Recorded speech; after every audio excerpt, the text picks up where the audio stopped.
नमस्कार दोस्तों, प्रतिबद्ध क्लासेस में आपका स्वागत है। इस वीडियो में हमने राष्ट्रीय व अंतर्राष्ट्रीय मुद्दों के साथ समसामयिक घटनाओं से संबंधित विभिन्न जानकारियों को सम्मिलित किया है। इससे पहले आप इसका पहला पार्ट देख चुके हैं और निश्चित ही यह आपको पसंद आ रहा होगा। तो चलिए आरंभ करते हैं प्रश्नोत्तर के रूप में अगली समसामयिक घटनाओं को। हमारा पहला प्रश्न है, जलवायु परिवर्तन पर अंतर सरकारी पैनल के संदर्भ में गलत कथन का चयन करें। आपको जलवायु परिवर्तन पर अंतर सरकारी पैनल के विषय में गलत कथन को चूज करना है। कथन दिया है, ए, आईपीसीसी मूल्यांकन रिपोर्ट में प्रकाशित वैज्ञानिक समझ का व्यापक मूल्यांकन विकसित करने के लिए प्रकाशित और सहकर्मी समीक्षित साहित्य का संश्लेषण करता है। बी, यह जलवायु परिवर्तन पर अंतर सरकारी पैनल है। इसकी स्थापना 1988 में विश्व मौसम विज्ञान संगठन यानी WMO और संयुक्त राष्ट्र पर्यावरण कार्यक्रम यानी UNEP द्वारा की गई थी। सी, आईपीसीसी उन सरकारों का एक संगठन है जो संयुक्त राष्ट्र या विश्व मौसम विज्ञान संगठन यानी WMO के सदस्य हैं। आईपीसीसी में वर्तमान में 195 सदस्य हैं। और ऑप्शन नंबर डी है, आईपीसीसी ने 2018 से 2019 के बीच में 4 विशेष रिपोर्ट दी थी और उन रिपोर्ट का नाम है, पहला है 1.5 डिग्री सेंटीग्रेड तक की ग्लोबल वार्मिंग को कम करना, दूसरा है बदलती जलवायु में महासागर और क्रायोस्फीयर, तीसरी रिपोर्ट थी जलवायु परिवर्तन और भूमि और चौथी रिपोर्ट थी हथियारों के प्रयोग से जलवायु परिवर्तन। अगर बात करें 2023 तक, तो आईपीसीसी 2023 तक 6 रिपोर्टें दे चुका है। तो आपको बताना है ये जो आईपीसीसी के संबंध में कथन दिए इसमें से कौन सा वाला गलत है। दोस्तों, इसका सही उत्तर हो जाएगा ऑप्शन नंबर डी, यानी ऑप्शन नंबर डी पे जो कथन दिया है वो गलत है। इसका सही उत्तर होगा, आईपीसीसी ने 2018 और 19 के बीच में 3 विशेष वार्षिक रिपोर्ट दी थी, जिसमें से 1.5 डिग्री सेंटीग्रेड तक की ग्लोबल वार्मिंग को कम करना, बदलती जलवायु में महासागर और क्रायोस्फीयर तथा जलवायु परिवर्तन और भूमि, हथियारों के प्रयोग से जलवायु परिवर्तन ये रिपोर्ट में शामिल नहीं था। लेकिन 2023 तक आईपीसीसी कुल 6 रिपोर्ट दे चुका है। अगला प्रश्न देखते हैं। प्रचलित शब्द ब्लू कार्बन क्या है जो विश्व में चर्चा का विषय बना हुआ है।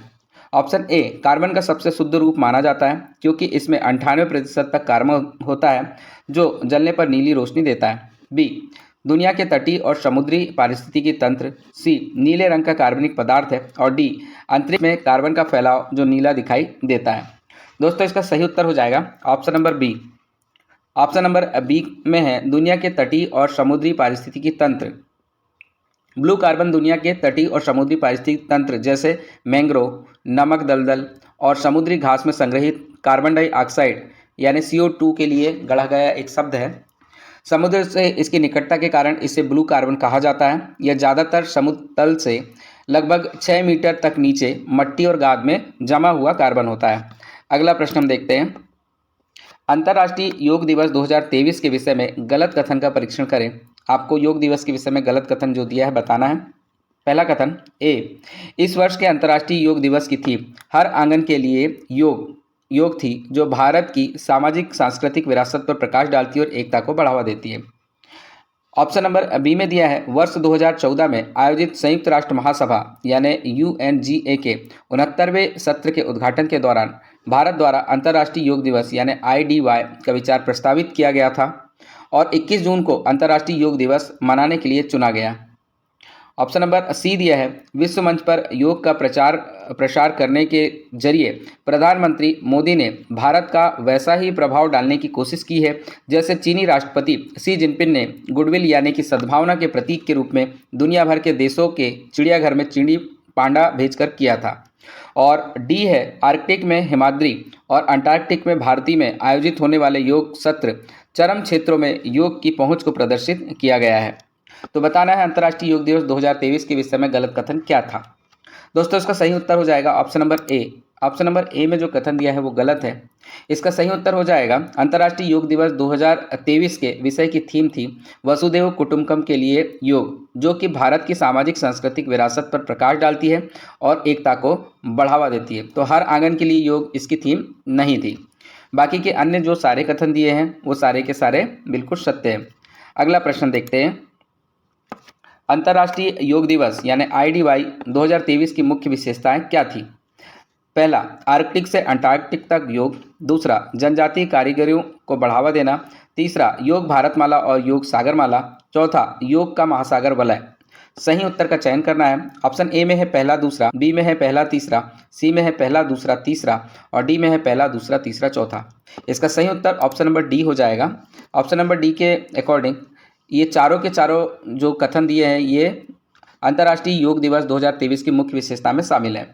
इसमें आर्कटिक से अंटार्कटिक तक योग इसमें बताया गया, यानी हिमाद्री और आर्कटिक क्षेत्रों में भी योग का आयोजन किया गया था।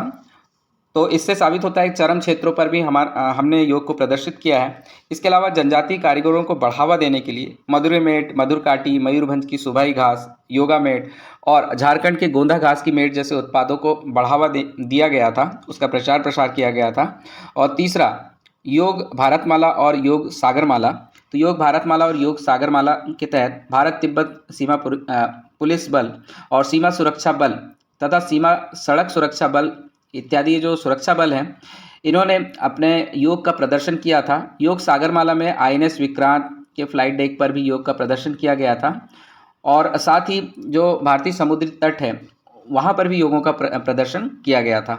योग का महासागर वलय से तात्पर्य यहाँ पर है भारतीय नौसेना और व्यापारिक जहाज वैश्विक भागीदारी को बढ़ावा देने हेतु मित्र देशों के बंदरगाह और जहाज़ों पर भी योग कार्यक्रमों को आयोजित किया था।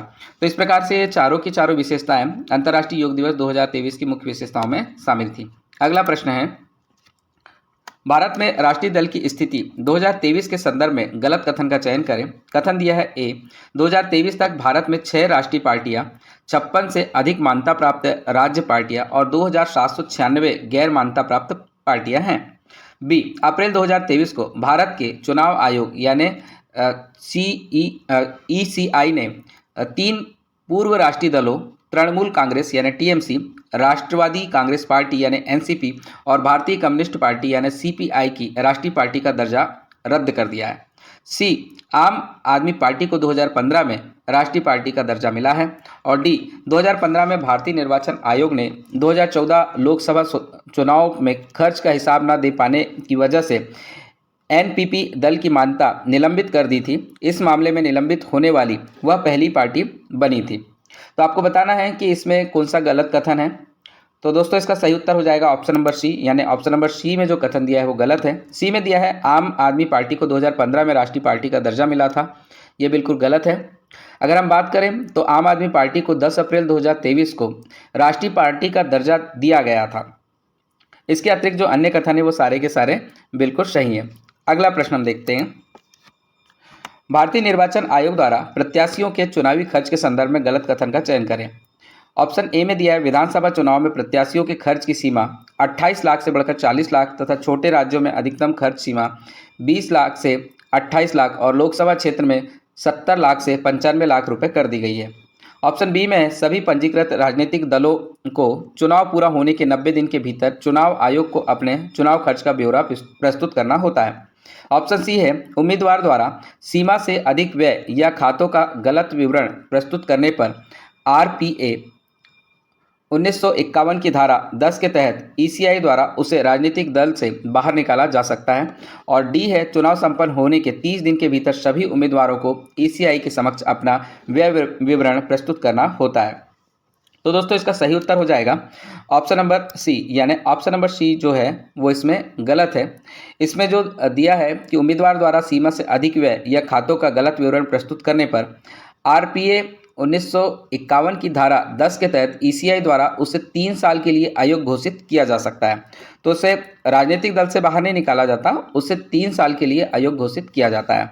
अगला प्रश्न देखते हैं, 2015 में भारतीय निर्वाचन आयोग ने 2014 लोकसभा चुनाव के खर्च का हिसाब न दे पाने की वजह से किस दल की मान्यता निलंबित कर दी थी और इस प्रकार से इस मामले में निलंबित होने वाली वह पहली पार्टी बनी थी।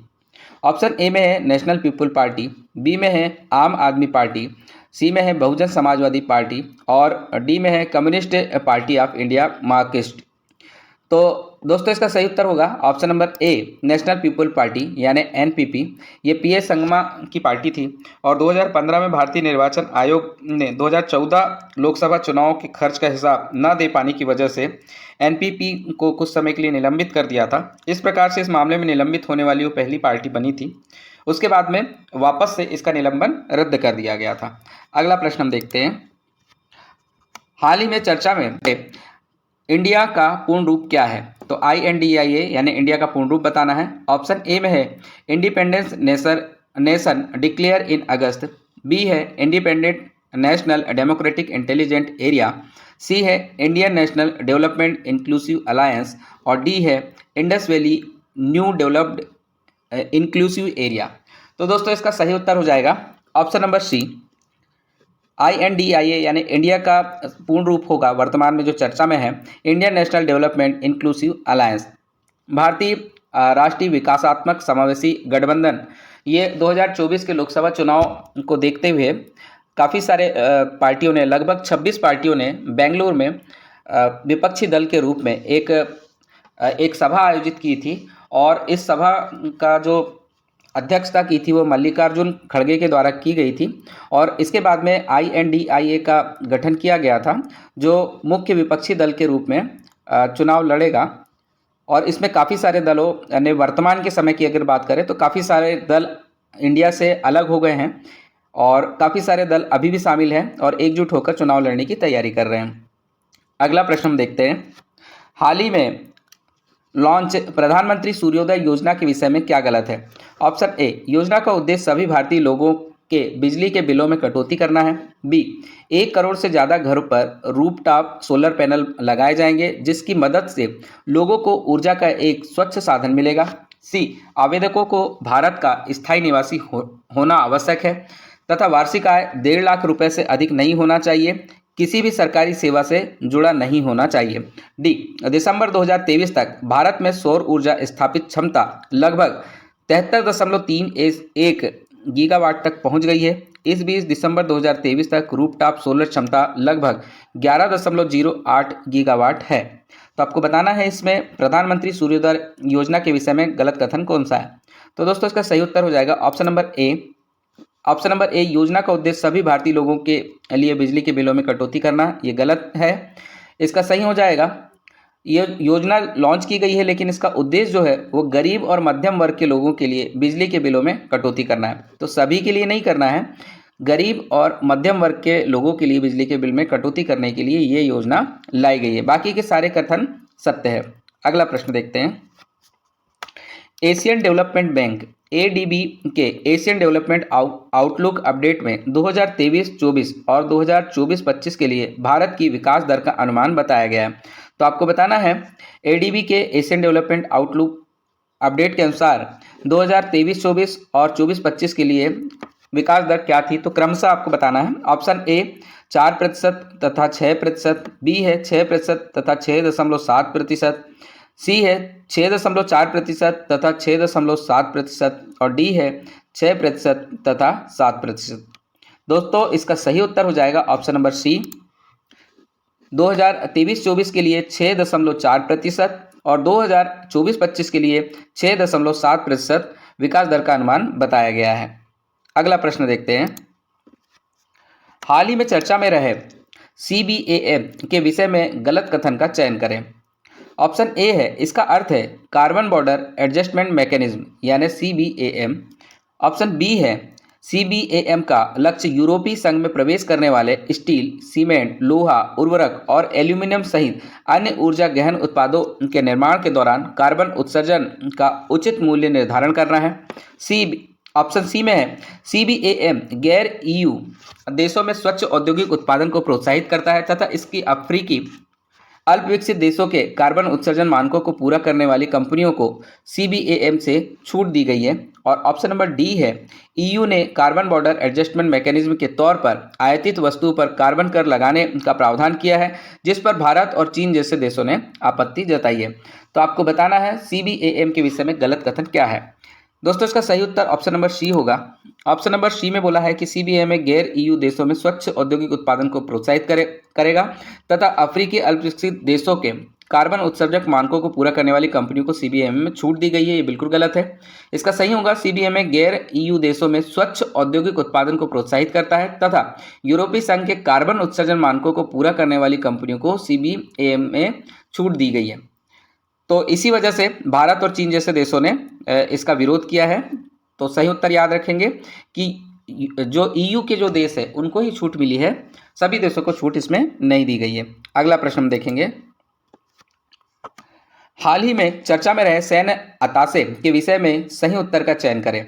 और पहला दिया है, इस पद पर उच्च रैंकिंग वाले सैन्य विशेषज्ञ अधिकारी को नियुक्त किया जाता है। बी, इसके पास विदेशी राजनयिक जैसे विशेषाधिकार होते हैं। सी, ऑप्शन नंबर 3 में है, ईयू के पास लगभग सैन्य अताशे हैं। और अक्टूबर 2023 में ईयू ने भारत में एक नए सैन्य अताशे को नियुक्त करने का निर्णय लिया है। और ऑप्शन नंबर इसमें चौथा कथन में ईयू भारत के साथ अपने रक्षा और सुरक्षा संबंध मजबूत करना चाहता है। कोड के अकॉर्डिंग आपको उत्तर देना है। ऑप्शन ए में है पहला और दूसरा, बी में पहला दूसरा तीसरा, सी में है पहला और तीसरा, और डी में उपरोक्त सभी कथन सही हैं। तो दोस्तों इसका सही उत्तर हो जाएगा ऑप्शन नंबर डी, उपरोक्त सभी कथन सही हैं। सैन्य अताशे या रक्षा अताशे एक सैन्य विशेषज्ञ होता है जो एक राजनयिक मिशन या दूतावास से जुड़ा हुआ होता है। इस प्रकार के अताशे पद पर आमतौर पर एक उच्च रैंकिंग वाले सैन्य अधिकारी को नियुक्त किया जाता है। अताशे के पास एक विदेशी राजनयिक जैसे विशेषाधिकार भी होते हैं। तो अभी वर्तमान की अगर बात करें तो अक्टूबर 2023 में यूरोपीय यूनियन ने भारत में एक नए सैन्य अताशे को नियुक्त करने का निर्णय लिया है, ये आप ध्यान रखें। अगला प्रश्न देखेंगे, यूनिसेफ के विषय में सही कथन का चयन करें। पहला कथन है, यूनिसेफ इंडिया की report the state of the world children 2023 for every child के अनुसार 55 देशों में किए गए सर्वे में भारत उन 3 देशों में से एक है जहां बाल टीकाकरण के प्रति लोगों का भरोसा बढ़ा है। Option number B, second number का कथन है, रिपोर्ट में कहा गया है कि भारत के अलावा चीन और मैक्सिको में भी बाल टीकाकरण को लेकर लोगों में भरोसा बढ़ा है। तीसरा कथन है, यूनिसेफ को 1965 में शांति के क्षेत्र में नोबेल पुरस्कार से सम्मानित किया गया था। और चौथा है, 1989 में संगठन को इंदिरा गांधी शांति पुरस्कार भी प्रदान किया गया था। तो आपको बताना है कौन सा कथन बिल्कुल सत्य है। ऑप्शन ए में केवल 1, बी में केवल 3, सी में 1, 2 और 3, और डी में 1, 2, 3 और 4। दोस्तों सही उत्तर हो जाएगा ऑप्शन नंबर डी में जो दिए हैं, यानी 1, 2, 3, 4 चारों के चारों कथन यूनिसेफ के विषय में बिल्कुल सही हैं। अगला प्रश्न हम देखते हैं, रूस यूक्रेन युद्ध के विषय में विश्व भर में अनेक अनुमान लगाए गए, इनमें से कौन सा सही नहीं है। तो आपको रूस यूक्रेन युद्ध के विषय में बात करना है, कौन सा सही नहीं है बताना है। ऑप्शन ए में दिया है, रूस यूक्रेन संघर्ष एक वर्ष पूरा होने के बाद भी विश्व के कई क्षेत्रों में तनाव बढ़ने का संकेत है। बी, दोनों पक्षों का यह मानना था कि यह एक तीव्र और कम समय तक चलने वाला युद्ध होगा, जो कि गलत साबित हुआ। सी, युद्ध के विस्तार से रूस और उत्तर अटलांटिक संधि संगठन दोनों परमाणु शक्तियों के बीच सीधे टकराव का जोखिम भी बढ़ रहा है। और डी, यूरोपीय संघ यूक्रेन का सबसे बड़ा सहायता प्रदाता है ने $37 बिलियन का वादा किया और यूरोपीय संघ के देशों में ब्रिटेन और जर्मनी सहायक सूची में शीर्ष पर है। तो आपको बताना है कि रूस यूक्रेन युद्ध के विषय में विश्व भर में अनेक अनुमान लगे हैं, तो इसमें कौन सा सही नहीं है। सही उत्तर हो जाएगा ऑप्शन नंबर डी। इसमें ऑप्शन नंबर डी पे जो अनुमान लगाया गया वो बिल्कुल गलत है, इसके अलावा सब सही है। संयुक्त राज्य अमेरिका यूक्रेन का सबसे बड़ा सहायता प्रदाता है और उसने $70 बिलियन से अधिक की सैन्य और वित्तीय सहायता का वादा किया। तो यहाँ पे 37 बिलियन नहीं है, यहाँ 70 बिलियन से अधिक सहायता मिल रही है। और यूरोपीय संघ $37 बिलियन का वादा किया है। साथ ही यूरोपीय संघ ने 37 बिलियन की आर्थिक मदद यूक्रेन को देने का वादा किया है और यूरोपीय संघ के देशों में ब्रिटेन और जर्मनी सूची में शीर्ष पर है। तो ये इसका सही उत्तर हो जाएगा। अगला प्रश्न हम देखेंगे, न्यू स्टार्ट संधि के विषय में गलत कथन का चयन करें। कथन ए दिया है, नई सामरिक शस्त्र न्यूनीकरण संधि यानी स्टार्ट शीत युद्ध के पूर्व प्रतिद्वंदियों के मध्य होने वाली अंतिम शेष हथियार न्यूनीकरण संधि थी, जो रूस और यूएसए द्वारा तैनात किए जा सकने वाले परमाणु हथियार की संख्या को 1550 तक सीमित करती है। बी, यह रूस यूक्रेन युद्ध के दौरान रूस और यूएसए द्वारा की गई थी, जो वर्ष 2026 तक लागू की गई है। सी, यह 700 रणनीतिक लॉन्चर और 1550 ऑपरेशनल वारहेड की मात्रा को दोनों पक्षों के लिए सीमित कर यूएसए और रूसी रणनीतिक परमाणु शस्त्रागार को न्यूनीकृत करने की द्विपक्षीय प्रक्रिया को जारी रखती है। और डी, दुनिया में सबसे अधिक परमाणु हथियार रूस के पास है, फिर भी रूस अपनी रक्षा के लिए हथियारों के जखीरे को बढ़ाएगा, अतः संधि को निलंबित करने का ऐलान किया गया है। तो आपको बताना है न्यू स्टार्ट संधि के विषय में गलत कथन। तो दोस्तों इसका सही उत्तर ऑप्शन नंबर डी हो जाएगा। क्षमा चाहेंगे, ऑप्शन नंबर बी हो जाएगा। तो ऑप्शन नंबर बी में दिया है, यह रूस यूक्रेन युद्ध के दौरान रूस और यूएसए द्वारा की गई थी, जो वर्ष 2026 तक लागू की गई है। तो ये इसमें गलत है। यह संधि 5 फरवरी 2011 को लागू की गई थी। इसकी अवधि 10 साल यानी कि 2021 तक थी, जिसे 5 साल और बढ़ाकर वर्ष 2026 कर दिया है। तो 2026 तक लागू नहीं होगी, इसे बढ़ाया गया है, ठीक है, और ये समाप्त अभी नहीं हुई है। अगला प्रश्न देखेंगे,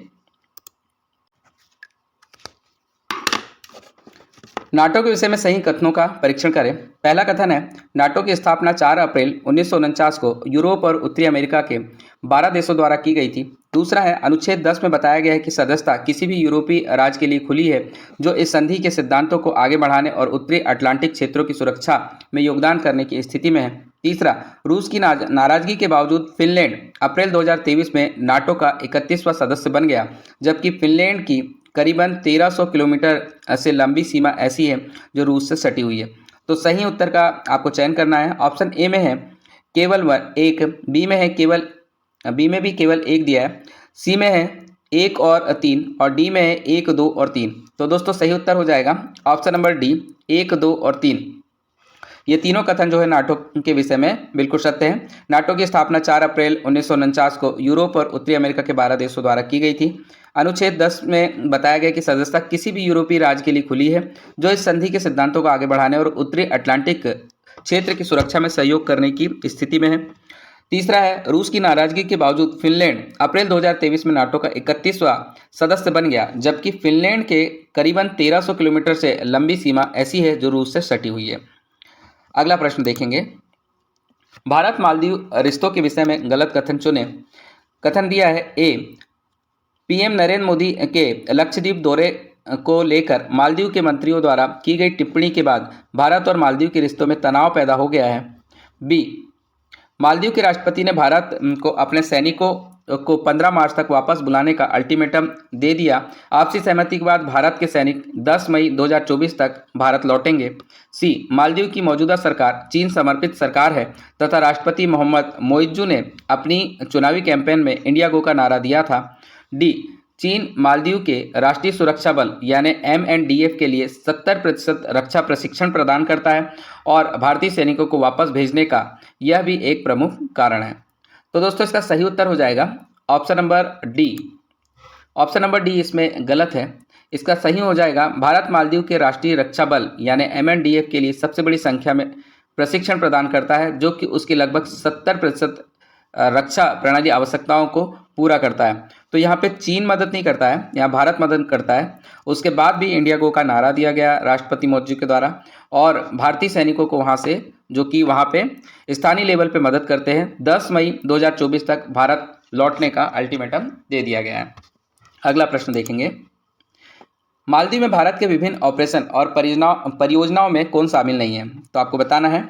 ऑप्शन ए है ग्रेटर मेल कनेक्टिविटी परियोजना, बी ऑपरेशन नीर, सी बेल्ट एंड रोड परियोजना और डी है ऑपरेशन संजीवनी। तो दोस्तों सही उत्तर हो जाएगा option number C, belt and road परियोजना। मालदीव में भारत की कोई परियोजना नहीं थी।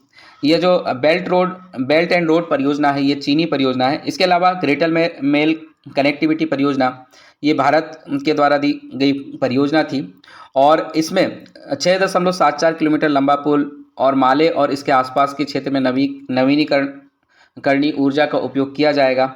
इसके विषय में विभिन्न प्रकार के प्रोजेक्ट उसमें शामिल थे। ऑपरेशन नीर के विषय में आप भली भांति जानते होंगे। भारत ने 2014 में मालदीव के पेयजल संकट से निपटने के लिए बहुत सारा पानी भी भेजा था और उस विषय में मदद भी की थी, वो ऑपरेशन नीर था।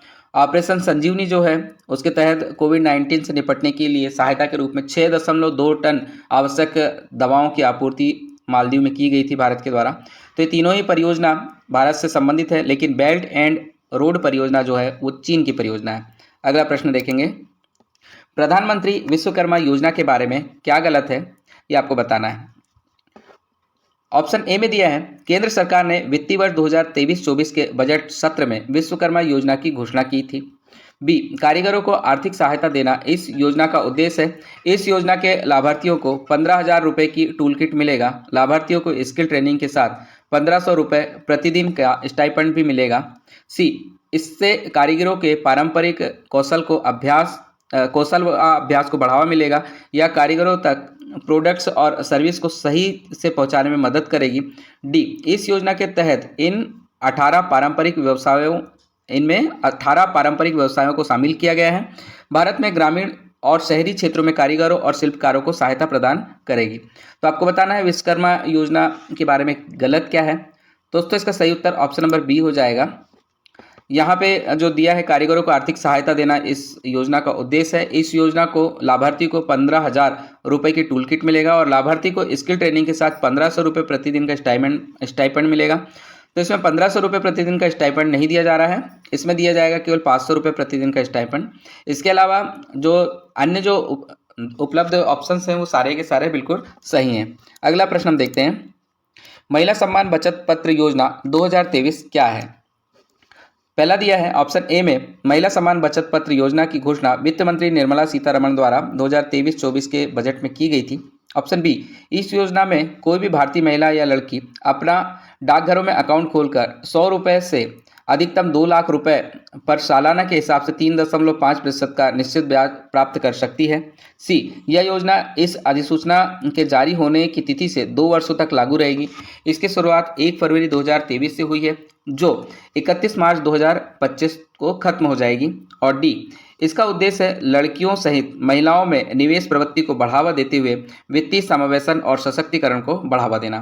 तो आपको बताना है कि महिला सम्मान बचत पत्र योजना जो है उसमें क्या गलत है। तो दोस्तों इसका सही उत्तर हो जाएगा ऑप्शन नंबर बी। इसमें डी लिखा है, ऑप्शन नंबर बी इसका गलत उत्तर है। तो ऑप्शन नंबर जो डी है उसमें ये गलत है। इस योजना में कोई भी भारतीय महिला या लड़की अपने डाकघर में अकाउंट खोलकर 100 रुपये से अधिकतम 2 लाख रुपए तक सालाना के हिसाब से 3.5% के निश्चित ब्याज दर प्राप्त कर सकती है।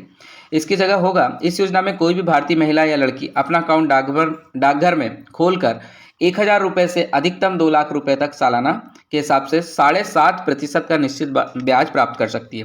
तो यहाँ पे जो रकम है यानी इनिशियल आपको अमाउंट पे करना पड़ेगा 1,000 रुपये, शुरुआत योजना की 1,000 रुपये से होगी और जो ब्याज है 3.5% नहीं मिलेगा आपको, 7.5% यानी 7.5% का निश्चित ब्याज आपको मिलेगा। अगला प्रश्न हम देखेंगे, भारत ने आर्टिमस समझौते में शामिल होने की घोषणा की है। ऑप्शन ए, आर्टिमस समझौता अमेरिका विदेश विभाग और नासा द्वारा 7 अन्य संस्थापक सदस्यों Australia, Canada, Italy, Japan, Luxembourg, संयुक्त अरब अमीरात और यूनाइटेड किंगडम के साथ वर्ष 2020 में किया गया था। बी, समझौते में नागरिक अन्वेषण को नियंत्रित तथा शांतिपूर्वक उद्देश्य के लिए चंद्रमा, मंगल, धूमकेतु, क्षुद्र ग्रह तथा बाहरी अंतरिक्ष के उपयोग के लिए सामान्य सिद्धांत स्थापित किए गए हैं। ऑप्शन नंबर सी है, यह वर्ष 1967 की बाह्य अंतरिक्ष संधि की नींव पर आधारित है तथा अंतर्राष्ट्रीय अंतरिक्ष कानून की नींव के रूप में कार्य करती है जो संयुक्त राष्ट्र के तहत एक बहुपक्षीय समझौता है। और ऑप्शन नंबर डी है, सभी कथन सही हैं। तो आपको बताना है इसमें से कौन सा कथन सही है। दोस्तों सही उत्तर हो जाएगा ऑप्शन नंबर डी। इसमें जो भारत ने आर्टिमस समझौते में शामिल होने की घोषणा की है उसमें दिए गए तीनों कथन बिल्कुल सही हैं। अगला प्रश्न देखते हैं, भारत अंतरिक्ष नीति 2023 के प्रमुख भूमिका संबंधित प्रावधान है। तो भारत अंतरिक्ष नीति 2023 के प्रमुख भूमिका संबंधित प्रावधान क्या है। पहला दिया है, अंतरिक्ष से जुड़ी रणनीतिक गतिविधियों का संचालन NSIL द्वारा मांग आधारित मोड पर किया जाएगा। दूसरा है, इन स्पेस इसरो और गैर सरकारी संस्थाओं के बीच इंटरफेस का कार्य करेगा।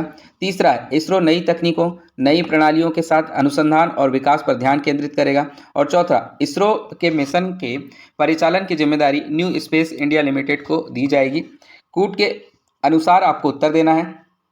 ऑप्शन ए में केवल 2 सही हैं, ऑप्शन बी में केवल 1 और 3 सही हैं, ऑप्शन सी में 3 और 4 सही हैं और डी में 1, 2, 3 और 4 सही हैं। इसका सही उत्तर ऑप्शन नंबर डी होगा, यानी 1, 2, 3, 4 यानी चारों के चारों कथन भारतीय अंतरिक्ष नीति 2023 के विषय में बिल्कुल सही है। अगला प्रश्न देखते हैं, भारत सरकार ने अंतरिक्ष विभाग के तहत एक स्वतंत्र नोडल एजेंसी भारतीय राष्ट्रीय अंतरिक्ष संवर्धन और प्राधिकरण केंद्र यानी इन स्पेस बनाया है। गलत कथन का चयन करें। तो इन स्पेस बना है उसके विषय में जो गलत कथन है बताना है। कथन दिया है ए, अलीगढ़ मुस्लिम विश्वविद्यालय अपना खुद का सैटेलाइट सर सैयद अहमद खां के नाम पर लॉन्च करेगा जिसे अक्टूबर 2023 में इन स्पेस ने मंजूरी दी है।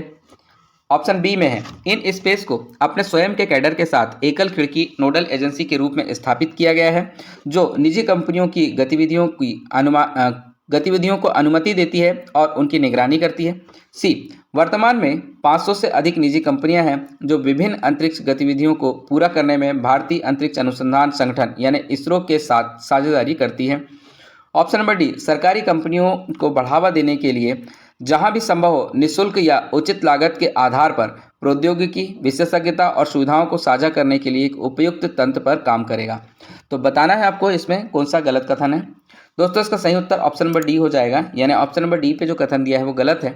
इसमें आएगा सरकारी कंपनियों को बढ़ावा देने के लिए नहीं है, ये निजी कंपनियों को बढ़ावा देने के लिए जहां भी संभव हो शुल्क या उचित लागत के आधार पर प्रौद्योगिकी, विशेषज्ञता और सुविधाओं को साझा करने की पेशकश करने के लिए एक उपयुक्त तंत्र का काम करेगा। अगला प्रश्न देख लेते हैं। देश के विदेशी मुद्रा भंडार के विषय में सही कथन का चयन करें। पहला दिया है, दिसंबर 2023 को देश का फॉरेक्स रिजर्व बढ़कर 604 बिलियन अमेरिकी डॉलर हो गया।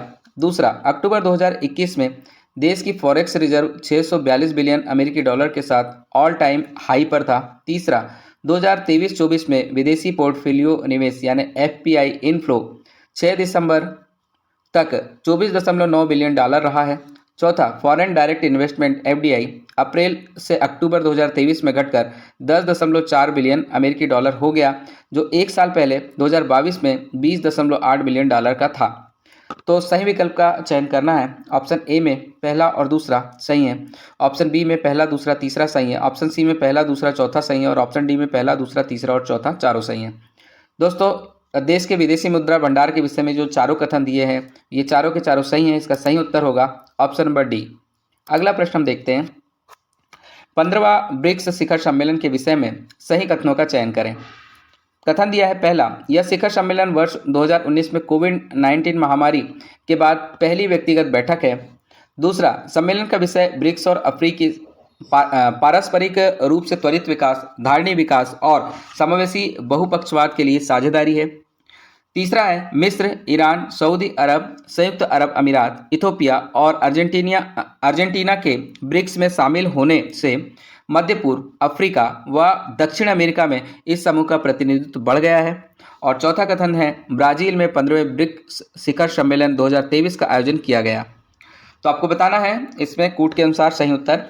ऑप्शन ए में पहला दूसरा तीसरा सही है, बी में दूसरा तीसरा और चौथा सही है, सी में तीसरा और चौथा सही है और डी में दूसरा और चौथा सही है। इसका सही उत्तर हो जाएगा option number A. Option number A के अनुसार पहला दूसरा और तीसरा सही है। दक्षिण अफ्रीका द्वारा जोहान्सबर्ग में 15वें ब्रिक्स शिखर सम्मेलन का आयोजन किया गया था। तो इसमें ब्राज़ील की अगर बात करें तो ब्राज़ील में ये नहीं किया गया था, जोहान्सबर्ग में किया गया था, इसका ध्यान रखें। और भू राजनीतिक परिवर्तनों और वैश्विक आर्थिक गतिशीलता की पृष्ठभूमि में इस सम्मेलन को काफ़ी महत्व दिया गया। इस सम्मेलन में इन सबको काफ़ी महत्व दिया गया। ब्रिक्स की स्थापना की बात करें तो 2006 में इसकी स्थापना हुई थी। ब्राज़ील, रूस, भारत, चीन और दक्षिण अफ्रीका जो कि 2010 में इसमें शामिल हुआ था। और ब्रिक्स इन सभी का एक संक्षिप्त नाम है। अगला प्रश्न हम देखेंगे।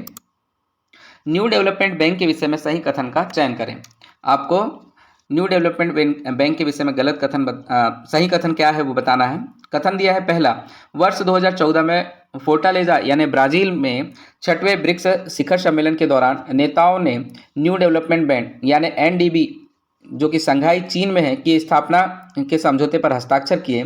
दूसरा, इसने अब तक 70 बुनियादी ढांचाओं और सतत विकास परियोजनाओं को मंजूरी दी है। तीसरा, इंदौर मेट्रो रेलवे को न्यू डेवलपमेंट बैंक से 1600 करोड़ रुपए का ऋण मिला है। तो आपको बताना है इसमें सही उत्तर क्या है। ऑप्शन ए में केवल एक, ऑप्शन बी में पहला और दूसरा, ऑप्शन सी में पहला और दूसरा, ऑप्शन डी में पहला दूसरा और तीसरा। तीनों कथन सही हैं। तो दोस्तों इसका सही उत्तर होगा ऑप्शन नंबर डी, पहला दूसरा और तीसरा। ये तीनों कथन एनडीबी के विषय में बिल्कुल सत्य हैं। अगला प्रश्न हम देखेंगे। भारत में वायु प्रदूषण के कारण, तो वायु प्रदूषण के कारण क्या होता है बताना है। पहला, जीवन की औसत अवधि 4 वर्ष और 11 माह कम हो जाती है। दूसरा, शहरी क्षेत्रों की तुलना में ग्रामीण भारत में जीवन की औसत अवधि के अधिक वर्ष कम हो रहे हैं। तीसरा, ग्रामीण भारत को 35% और अधिक सामुदायिक स्वास्थ्य केंद्रों की आवश्यकता है। कूट के अनुसार आपको उत्तर देना है। ऑप्शन ए में दिया है केवल एक, बी में केवल 2, सी में 1 और 2 और डी में 1, 2 और 3। दोस्तों सही उत्तर होगा ऑप्शन नंबर डी 1, 2 और 3, यानी तीनों कथन भारत में वायु प्रदूषण के कारण के विषय में बिल्कुल सत्य हैं। अगला प्रश्न देखते हैं। हाल ही में सुप्रीम कोर्ट ने शिमला डेवलपमेंट प्लान 2041 को मंजूर करते हुए एनजीटी का स्थगन आदेश रद्द कर दिया है। शिमला प्लान के विषय में सही कथन का चयन करें। पहला कथन है, विकास योजना भारत सरकार की अमृत यानी कि कायाकल्प और शहरी परिवर्तन के लिए अटल मिशन के तहत हिमाचल प्रदेश के टाउन एंड कंट्री प्लानिंग विभाग द्वारा तैयार की गई उप योजना है। दूसरा, योजना में कहा गया कि नगर नियोजन एनजीटी के दायरे में नहीं आता है। तीसरा, अदालत ने कहा कि एनजीटी राज्य सरकार को योजना तैयार करने का आदेश नहीं दे सकती है, लेकिन योजना की गुणवत्ता के आधार पर जांच कर सकती है। तो नीचे दिए गए विकल्पों में सही विकल्प का चयन करना है। ऑप्शन ए में केवल 1, बी में 1 और 2, सी में 2 और 3 और डी में 1, 2 और 3। दोस्तों इसका सही उत्तर हो जाएगा ऑप्शन नंबर डी, यानी पहला, दूसरा, तीसरा तीनों कथन जो है वो शिमला डेवलपमेंट प्लान 2041 के विषय में बिल्कुल सत्य हैं। अगला प्रश्न देखते हैं। संयुक्त राष्ट्र एसडीजी सूचकांक और डैशबोर्ड रिपोर्ट 2023 के अनुसार गलत है। तो जो संयुक्त राष्ट्र की एसडीजी सूचकांक और डैशबोर्ड रिपोर्ट है उसके अनुसार क्या गलत है बताना है। ऑप्शन ए में है, भारत का एसडीजी यानी सतत विकास जो लक्ष्य है वो सूचकांक रैंक 166 देशों में से 112 है, जिसका समग्र सूचकांक स्कोर 63.5% है और स्पिल 99.4% से अधिक स्कोर है।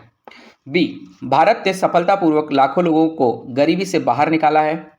गरीबी दर को 1993 में 45% से घटकर 2011 में लगभग 21% तक कर दिया गया है।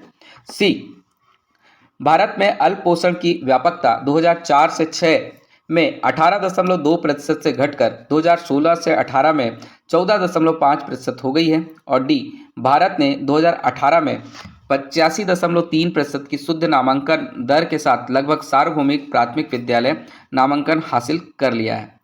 तो दोस्तों इसमें आपको बताना है कि कौन सा गलत है। तो सही उत्तर हो जाएगा ऑप्शन नंबर डी, यानी ऑप्शन नंबर डी पे जो दिया है वो गलत है। इसका सही होगा, भारत ने वर्ष 2018 में 98.3% की शुद्ध नामांकन दर के साथ लगभग सार्वभौमिक प्राथमिक विद्यालय नामांकन हासिल कर लिया है। तो यहाँ पे 85.3 की जगह होना था 98.3% की शुद्ध नामांकन दर। अगला प्रश्न देखेंगे। वित्त मंत्री श्रीमती निर्मला सीतारमण ने 1 फरवरी 2024 को वित्तीय वर्ष 2024-25 में रक्षा बजट संसद में पेश किया था, जिसके अनुसार, तो आपको रक्षा बजट जो 2024-25 का है उसके अनुसार आपको सही उत्तर का चयन करना है। पहला दिया है, इस वित्तीय वर्ष में यह 6,21,540.82 करोड़ रुपए का 13.04% है। तीसरा, वर्ष 2023-24 के बजट में रक्षा क्षेत्र को 5.94 लाख करोड़ रुपए मिले थे। और कोड के अनुसार आपको उत्तर देना है। ऑप्शन ए में है केवल एक सत्य है, बी में पहला और दूसरा सत्य है, सी में केवल तीसरा सत्य है और डी में पहला, दूसरा और तीसरा सत्य है। दोस्तों सही उत्तर हो जाएगा ऑप्शन नंबर डी, पहला, दूसरा, तीसरा, यानी कि तीनों कथन इसमें जो दिए हैं वो बिल्कुल सही हैं। अगला प्रश्न अब हम देखते हैं। सुप्रीम कोर्ट ने 15 फरवरी 2024 को एक ऐतिहासिक फैसला में विवादास्पद चुनावी बांड को असंवैधानिक करार दिया। चुनावी बांड विषय में गलत कथन का चयन करें। तो कथन दिए हैं, ऑप्शन ए में है, यह एक किस्म का वित्तीय इंस्ट्रूमेंट था जिसके जरिए कोई भी राजनीतिक दलों को गुमनाम रूप से चंदा दे सकता था। बी, इन पर कोई ब्याज भी नहीं लगता था। सी, यह 100 रुपये, 1000 रुपये, 10,000 रुपये, 1 लाख रुपये और 10 लाख रुपये के मूल्य पर उपलब्ध थे। और डी, चुनावी बांड की घोषणा 2017 में केंद्रीय बजट में की गई और इन्हें लागू 29 जनवरी 2018 में किया गया था। तो आपको बताना है कि इसमें से कौन सा कथन जो है वो गलत है। तो दोस्तों इसका सही उत्तर होगा option number C. Option number C पे जो कथन है वो गलत है। यहाँ पे 100, 1000 और 10,000, 1 लाख और 10 लाख रुपए के बदले आएगा। शुरुआत हुई थी 1,000 की, यानी सबसे छोटा जो आप पे कर सकते थे चुनावी बांड के रूप में वो 1,000 रुपये है। उसके बाद 10,000 रुपये, उसके बाद 1 लाख, 10 लाख और 1 करोड़ रुपए के मूल्य में ये बांड उपलब्ध थे। इनके जरिए आप चुनावी पार्टियों को चंदा दे सकते थे। अगला प्रश्न हम देखेंगे। सुप्रीम कोर्ट द्वारा चुनावी बांड रद्द करने का कारण निम्न में से है। तो आपको बताना है कारण। पहला है, चुनावी बांड योजना संविधान के अनुच्छेद 19(1)(a) के तहत प्रदत्त मतदाताओं के सूचना के अधिकार का उल्लंघन करती है। ऑप्शन नंबर इसमें दूसरा कथन है, राजनीतिक चंदा योगदानकर्ता को मेज पर एक जगह देता है, यानी यह विधायकों तक पहुंच बढ़ाता है और यह पहुंच नीति निर्माण के प्रभाव में भी तब्दील हो जाती है। और तीसरा है, आर्थिक असमानता के कारण धन और राजनीति के बीच गहरे संबंध के कारण राजनीतिक जुड़ाव के स्तर में गिरावट आ जाती है। तो आपको बताना है कि चुनावी बॉन्ड तो रद्द कर दिया गया, तो उसके कारण क्या थे। ऑप्शन ए में है पहला, ऑप्शन बी में है दूसरा और तीसरा, ऑप्शन सी में है पहला और तीसरा, और ऑप्शन डी में है पहला, दूसरा और तीसरा। कौन सा कथन बिल्कुल सत्य है? तो दोस्तों इसका सही उत्तर हो जाएगा ऑप्शन नंबर डी, पहला, दूसरा और तीसरा। ये तीनों कथन जो इसमें दिए हैं वो बिल्कुल सत्य हैं। सुप्रीम कोर्ट द्वारा चुनावी बॉन्ड रद्द करने के कारण यह चुनावी बॉन्ड जो था वो योजना संविधान के अनुच्छेद 19(1)(a) के तहत प्रदत्त मतदाताओं को सूचना के अधिकार का उल्लंघन करती थी। दूसरा, राजनीतिक चंदा योगदानकर्ता को एक मेज पर एक जगह देता था, यानी विधायकों तक डायरेक्ट पहुंच बढ़ा देता था और यह पहुंच नीति निर्माण पर प्रभावी रूप से अलग अलग प्रकार के प्रभाव डालती थी और उसके दबाव में नीतियां बनाई जाती थी। और तीसरा है, आर्थिक असमानता के कारण धन और राजनीति के बीच गहरे संबंध के कारण राजनीतिक जुड़ाव के स्तर में गिरावट आती है। मतलब धन को प्राप्त करने के लिए राजनीतिक पार्टियां पूंजीपतियों के अनुसार ही कार्य करने लगती है और जो मुख्य राजनीतिक कार्य था उसमें गिरावट आती है। अगला प्रश्न हम देखते हैं, भारत में विकसित रुपे कार्ड चर्चा में रहा है, तो आपको बताना है रुपे कार्ड क्यों चर्चा में रहा है। पहला, एशिया में नेपाल, भूटान, सिंगापुर, श्रीलंका और मॉरिशस के अलावा अफ्रीका में रुपे कार्ड लॉन्च किया जा चुका है। दूसरा, प्रधानमंत्री नरेंद्र मोदी और संयुक्त अरब अमीरात के राष्ट्रपति शेख मोहम्मद बिन जायद अल नाहयान ने 13 फरवरी 2024 को अबू धाबी यूएई में रुपे कार्ड सर्विस शुरू की। तीसरा है, यूपीआई रुपे कार्ड और जयमान कार्ड जो यूएई का है से दोनों देशों के लोग बिना बाधा के सीमा पार ट्रांजैक्शन की सुविधा का लाभ उठा सकेंगे। तो इनमें से कौन सा कथन सत्य है बताना है। ऑप्शन ए में पहला और तीसरा, बी में दूसरा और तीसरा, सी में पहला और दूसरा और डी में पहला, दूसरा और तीसरा। दोस्तों सही उत्तर होगा इसका ऑप्शन नंबर डी, पहला, दूसरा और तीसरा, यानी कि तीनों के तीनों कथन जो है रुपे कार्ड के विषय में बिल्कुल सत्य है। अगला प्रश्न हम देखते हैं, भारत और संयुक्त अरब अमीरात यूएई के बीच स्थानीय मुद्रा में कारोबार हेतु महत्वपूर्ण समझौता हुआ, सही कथन का चयन करें। पहला, रुपए और दिरहम में भारतीय यूएई कारोबार होगा। दूसरा, दुनिया के किसी देश से भारत का यह इस तरह का पहला समझौता है। तीसरा, पीएम मोदी और यूएई के राष्ट्रपति शेख मोहम्मद बिन जायद अल नाहयान ने समझौते पर हस्ताक्षर किए। उपयुक्त कथनों में से कौन सा सही है बताना है आपको। ऑप्शन ए में है पहला और तीसरा, बी में है दूसरा और तीसरा, सी में है पहला और दूसरा, और डी में है पहला, दूसरा और तीसरा। दोस्तों सही उत्तर हो जाएगा ऑप्शन नंबर सी, पहला और दूसरा।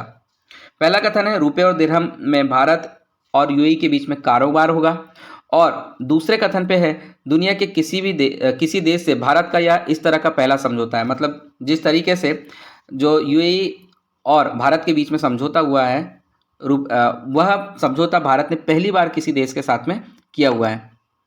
और इस समझौते में जो तीसरा कथन जो है पीएम मोदी और यूएई राष्ट्रपति शेख मोहम्मद बिन जायद अल नाहयान ने समझौते पर हस्ताक्षर किए, गलत है।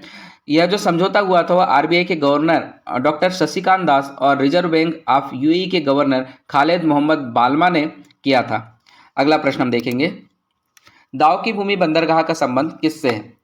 ऑप्शन ए, भारत नेपाल व्यापार बढ़ावा हेतु पहल, बी, भारत बांग्लादेश व्यापार बढ़ने हेतु मेघालय में केंद्रीय पहल, सी, भारत श्रीलंका व्यापार समझौता, और डी, भारत म्यांमार व्यापार समझौता जिसके तहत बंदरगाह का विकास किया जाएगा। तो दोस्तों इसका सही उत्तर हो जाएगा ऑप्शन नंबर बी, दाव की भूमि बंदरगाह का संबंध भारत बांग्लादेश व्यापार बढ़ाने हेतु मेघालय में केंद्रीय पहल के रूप में है। दाव की भूमि बंदरगाह में गोदाम, कैंटीन, पर्यटकों के लिए कार्गो, बिजली सब स्टेशन जैसी बुनियादी सुविधाओं को डेवलप किया जाएगा। यह बंदरगाह पश्चिम जयंतिया हिल्स जिले के जिला मुख्यालय जोवाई से लगभग 55 किलोमीटर और मेघालय की राजधानी शिलांग से लगभग 84 किलोमीटर दूर स्थित है। तो आप ध्यान रखेंगे, भारत बांग्लादेश व्यापार बढ़ाने हेतु मेघालय में यह एक केंद्रीय पहल की गई है। अगला प्रश्न हम देखेंगे,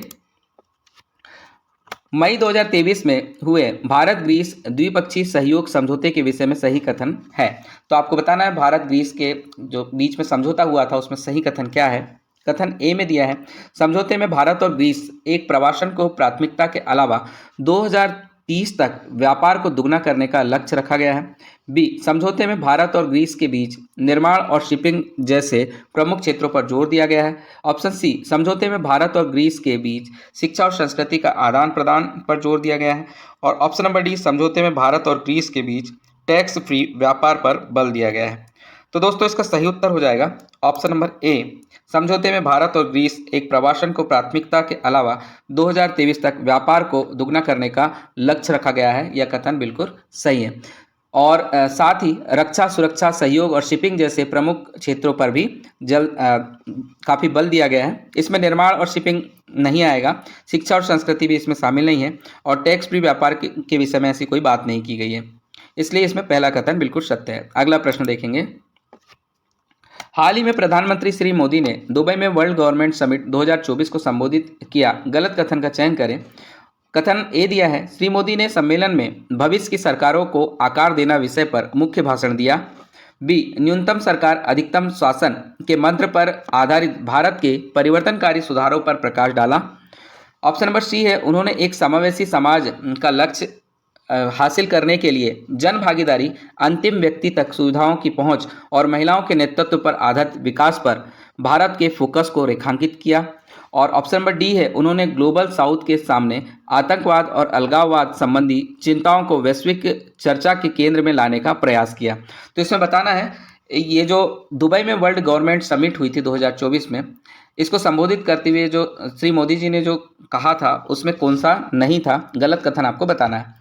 दोस्तों इसका सही उत्तर हो जाएगा ऑप्शन नंबर डी, उन्होंने ग्लोबल साउथ के सामने आतंकवाद और अलगाववाद जैसी चिंताओं को वैश्विक चर्चा के केंद्र में लाने का प्रयास नहीं किया था। तो उस आधार पे ये जो चौथा नंबर का कथन है ऑप्शन डी, वो बिल्कुल गलत होगा। तो दोस्तों ये आज हमारा अंतिम प्रश्न था। निश्चित ही आपके लिए लाभदायक जानकारी थी। इसी तरह आप हमारे साथ जुड़े रहें और अभ्यास करें। धन्यवाद। जय हिंद।